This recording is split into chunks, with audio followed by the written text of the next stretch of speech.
buddy, did they come out swinging with episode 2 of season 2. Now, if you haven't watched it yet, don't watch this video. I'm spoiling all the things here.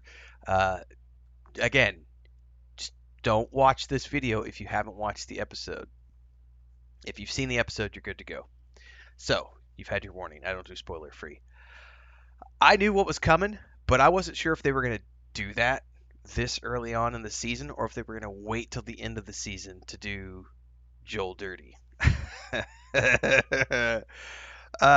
that scene was unfolding, Chris was literally grabbing my leg, yelling at me, "You knew this was coming and you didn't say anything.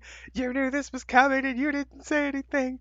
The show's over for me now. How can I watch it anymore?" And I was just like, "Oh, just wait. The best is yet to come." But yeah, they did it true to the game. And so we got Joel out of the way quick here in the end of the second episode, and we have now set up the rest of this season to head off down into the depths of the darkness of the human soul. And that is the power of Last of Us 2, which is something that I think a lot of people who played the games, there were people who were upset about the second game because of what happened to Joel, and then the fact that they had you playing the game as Abby and learning about her side of the story and getting to know her as a human being and her stories and what drove her to where she was, and then also playing through Ellie and what she has to go through after Joel's demise, and this cycle of revenge, which is a human condition. And especially if you know Neil's background coming from where he has come, his part of the world and his background growing up where he grew up, and the horrors that he has witnessed and the things that inspired him to write this tale. There are atrocities committed every single day, human against human. And the one thing I have always enjoyed about the journey that The Last of Us takes us on, the video games, the two games, is a journey of loss, but also of love and of hope at the end of the day. But to get to that point, we have to go through the nasty, gritty, ugly underbelly. It's not easy. It's not necessarily fun, but it is a meaningful story as it is told. And as we saw from the first season, one of the things that Craig is doing with the show is doing these individual episodes where they dive into the individual characters that you meet along the way throughout the games, and they give those people their own story arcs within these individual episodes. Knowing that they have spread this second game into at least 2 seasons. We know there's at least one more season coming, potentially more. But knowing that there's at least one more season coming, we know for a fact that we're going to get lots of different individual episodes about people and their backstories and the complications that make them who they are as human beings and what has driven them to where they are today.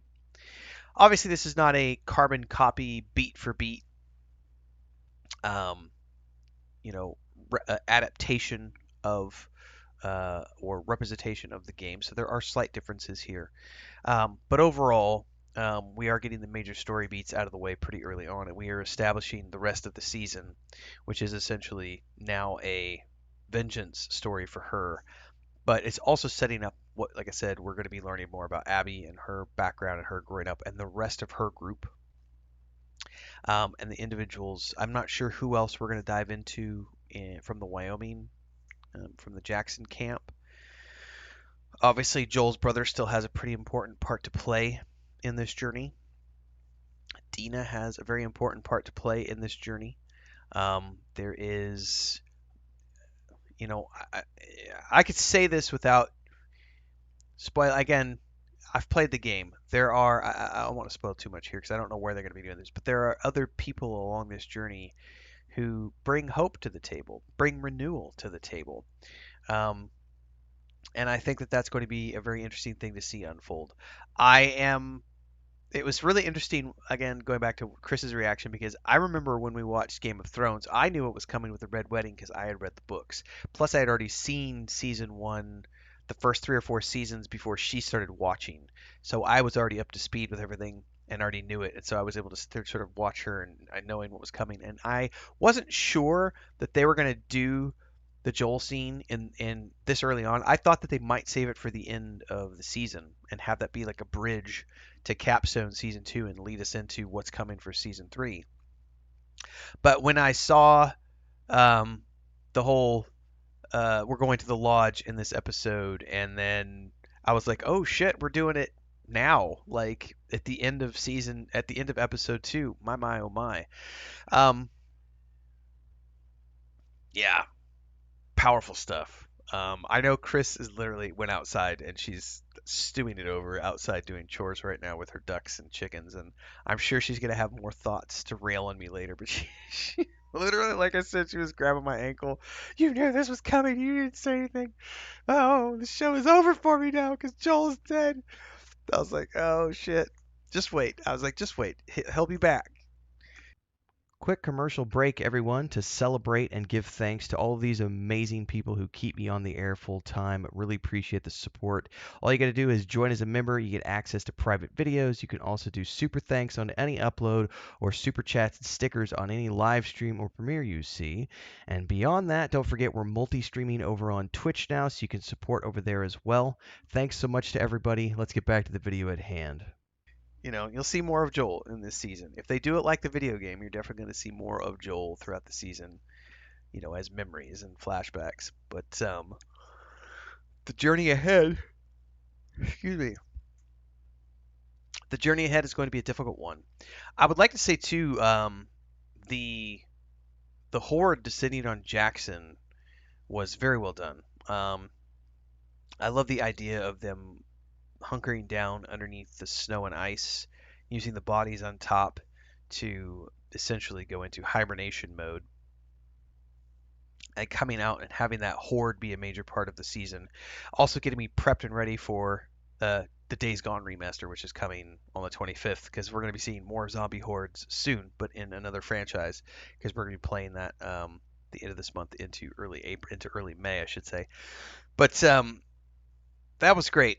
And I also think seeing the actress who is going to be in the upcoming Naughty Dog production Intergalactic, she is the main character of Intergalactic. She is here in this show with the shaved head. I don't know the actress's name off the top of my head. She is here in this as part of Abby's crew. So it's cool that they're, keeping their. It's just like in the first season we had cameos from a lot of the major cast members. We're seeing other Naughty Dog um, alumni show up in side roles throughout the episodes, even into season two. So I think that's really cool. I'm definitely looking forward to Intergalactic. I think that I'm a big fan of Naughty Dog as a company, so I'm gonna always play their games forever and forever and ever until I'm gone or they're gone, one way or the other.